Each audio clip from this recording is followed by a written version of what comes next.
दोस्तों नमस्कार।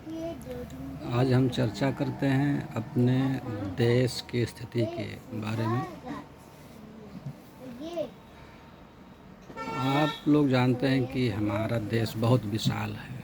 लगभग विश्व के 40 देश छोटे छोटे मिला दिए जाएंगे तो हिंदुस्तान के बराबर होंगे। लेकिन हमारे देश में दूसरे देश से आकर बसने वालों की संख्या बहुत कम है और हमारे देश से विदेश यानी दूसरे देश में जाकर बसने वालों की संख्या बहुत ज़्यादा है।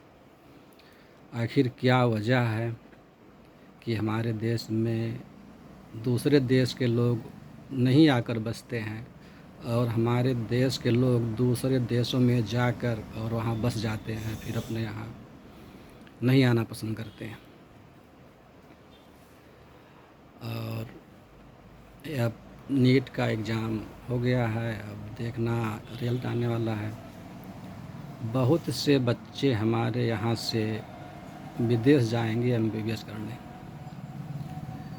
सरकार हमारे यहाँ नहीं व्यवस्था कर पाती है कि उतने ही पैसे में अपने यहाँ एमबीबीएस की डिग्री कराए बच्चों को।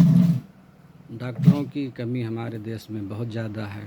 सरकार को इस पर ध्यान देना चाहिए, लेकिन सरकार इन सब मुद्दों पर ध्यान नहीं देती है। उसको खाली धर्म और जात इन्हीं मुद्दों पर बात करना है। और एक बात आप लोगों को और ध्यान होगा, सरकार आई थी तो खाली काला धन काला धन काला धन आएगा।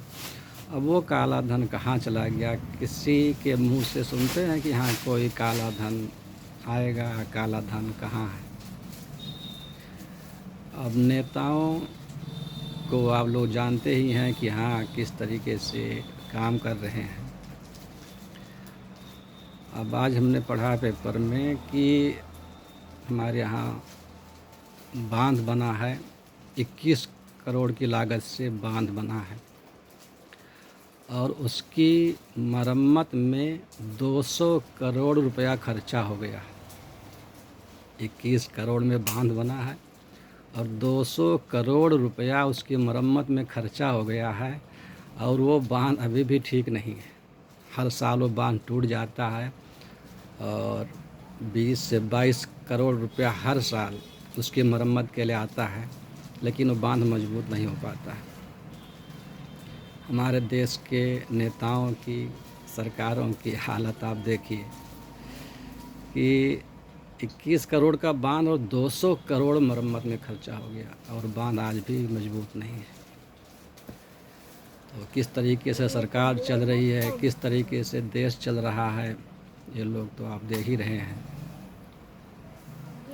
अभी हाल का ही आप ले लीजिए, गडकरी जी कह रहे थे कि हाँ इथेनॉल बनेगा, पेट्रोल में मिलाया जाएगा तो पेट्रोल सस्ता हो जाएगा।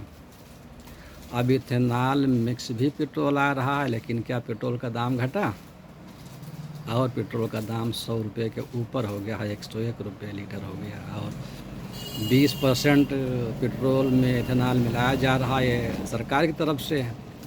और लगभग जो अब न्यूज़ आ रही है, लोग अपने डिब्बे में भर रहे हैं तो लगभग 50% इथेनॉल मिक्स पेट्रोल आ रहा है और लोगों से 101 रुपया लीटर लिया जा रहा है। इस पर कोई सुनवाई नहीं है सरकार की।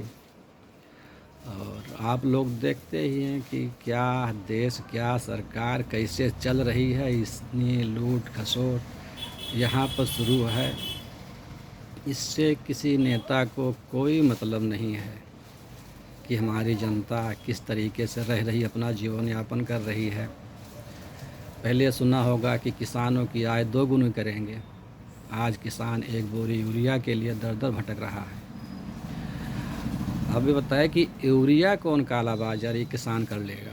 भाई जो किसान खेती करेगा उसी को यूरिया चाहिए और यूरिया के लिए अब अंगूठा लगाइए। अब कोई व्यक्ति बाहर है जिसके नाम से खतौनी है और घर का आदमी खेती कर रहा है, उसको यूरिया के लिए अब कहाँ से व्यक्ति वहाँ से बम्बई, दिल्ली, कलकत्ता, मद्रास, बेंगलोर कहीं काम कर रहा है, अब वो आकर अंगूठा लगाएगा तब उसको यूरिया मिलेगी। ये कहाँ का न्याय है? भाई किसान यूरिया पैसा देकर ख़रीदता है, उसको अपने मन मुताबिक यूरिया मिलना चाहिए, लेकिन ये एक बोरी के लिए किसान भटक रहा है, उसको यूरिया नहीं मिल रहा है। ये किसान की आय दोगुनी हो रही है। उसको यूरिया के साथ में जिंक लेने के लिए मजबूर किया जा रहा है, उसको नहीं आवश्यकता है, नहीं लेना चाह रहा है, लेकिन किसान की कोई बात सुनी नहीं जा रही है। ये देश में क्या हो रहा है आप लोगों के सामने ही है। इन नेताओं के भरोसे अगर देश रहा तो कुछ दिन में ही देश पूरा तबाह हो जाएगा। देश का सारा पैसा सब नेताओं के पास जमा हो गया है देश में। हम तो घूमते हैं, हर जगह जाते हैं, चाहे दिल्ली हो, चाहे मुंबई हो, चाहे अहमदाबाद हो, कलकत्ता हो, लुधियाना हो, सूरत हो, हम हर जगह जाते हैं। देखते हैं इतना मंदी का असर है कि हर व्यापारी परेशान है, क्योंकि सारा पैसा विदेश जा रहा है। जैसे ऑनलाइन मार्केटिंग शुरू हो गई है, बड़े बड़े मॉल खुल गए हैं, तो हम लोग जैसे ऑनलाइन माल मंगाते हैं, पैसा हमारे यहाँ नहीं इन्वेस्टमेंट होता है, वो तो पैसा सब विदेश जाता है। धीरे धीरे सारा पैसा हमारा विदेश जा रहा है और भारत कंगाल होता जा रहा है। और आपने लगन में ही देखा होगा कि हाँ, बैंकों के पास पैसा नहीं था कि हाँ, जिसके घर में शादी विवाह है वो बैंक भी पूरा पैसा उसको दे पाए। 10,000 रुपये के ऊपर बैंक नहीं दे पा रही थी। तो ये पोजीशन हमारे देश में है। जनता को मालिक होना चाहिए इस देश में, लेकिन जनता को नेतागण कीड़ा मकोड़ा समझ रहे हैं। जनता की कोई आवाज़ नहीं सुनी जा रही है कि किस तरीके से जनता अपना जीवन यापन कर रही है। और आप लोग खुद समझदार हैं कि कैसे हो रहा है देश में। इसमें हर चीज़ को आप देख लीजिए कि हाँ, पहले क्या था, आज क्या है, और इतना दिन हो गया देश को आज़ाद हुए। अब आपको हम छोटा सा एग्जाम्पल लिख दें। आप शहर में कहीं पर सामान खरीदते हैं, चाहे फल हो, चाहे सब्जी हो, चाहे किराना सामान हो। अगर 5 किलो सामान लेते हैं तो उसके लिए भी चाइना की ही पन्नी की आवश्यकता पड़ती है। अपने यहाँ मतलब एक नहीं है कि हाँ, थैले में सामान अपने यहाँ के पॉलीथीन में मिल जाए, उसके लिए भी चाइना पर ही डिपेंड रहना पड़ता है। और देश आज़ाद हुए हमारा इतना दिन हो गया, चाइना हमसे 2 साल बाद आज़ाद हुआ है, वो हमसे कितना आगे है। हम हर चीज़ पर दूसरे देशों पर डिपेंड है, कोई चीज़ अपने यहाँ ऐसा है नहीं। इतना विशाल देश है, प्रकृति ने हमको भरपूर संसाधन दिया है, हमारे यहाँ किसी भी चीज़ की कमी नहीं है, लेकिन हम दूसरे देशों पर डिपेंड हैं, जहाँ की आबादी मात्र 7 करोड़, कहीं 8 करोड़, कहीं 9 करोड़ है। हम उनके यहाँ जाकर समझौता कर रहे हैं। आप सोचिए कि भारत इतना विशाल देश है, इसकी प्रशंसा पूरे विश्व में होनी चाहिए, लेकिन वो गौरव भारत अभी तक प्राप्त नहीं कर पाया। और हर छोटी से छोटी चीज़ के लिए हम दूसरे देशों पर निर्भर हैं। और आप देख रहे हैं, चाहे इसमें पुल निर्माण हो, चाहे रोड निर्माण हो, साल 2 साल के अंदर ही वो टूट जाता। भाई किसी इंजीनियर का मकान, किसी ठेकेदार का मकान तो नहीं टूट जाता है साल 2 साल के अंदर, तो पुल और सड़क कैसे टूट जाता है साल 2 साल के अंदर। और आप लोग देख ही रहे हैं कि शिक्षा व्यवस्था हमारे यहाँ कैसी है। यदि हमारे यहाँ की शिक्षा व्यवस्था ठीक होती तो नेताओं के बच्चे विदेश में क्यों पढ़ने जाते? हमारे यहाँ के बच्चे विदेश में क्यों पढ़ने जाते? अरबों रुपया हमारे यहाँ से दूसरे देश को जाता है।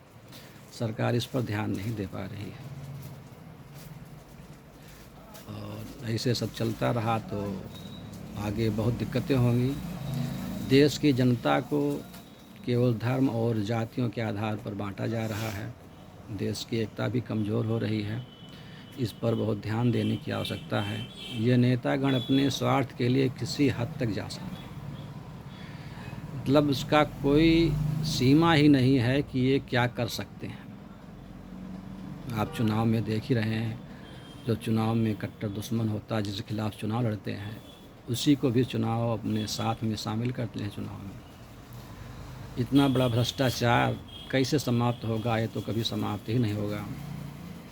इसलिए पूरी की पूरी व्यवस्था बदलने की आवश्यकता है। जब तक ये व्यवस्था रहेगी तब तक हिंदुस्तान कभी आगे नहीं बढ़ सकता है। नमस्कार।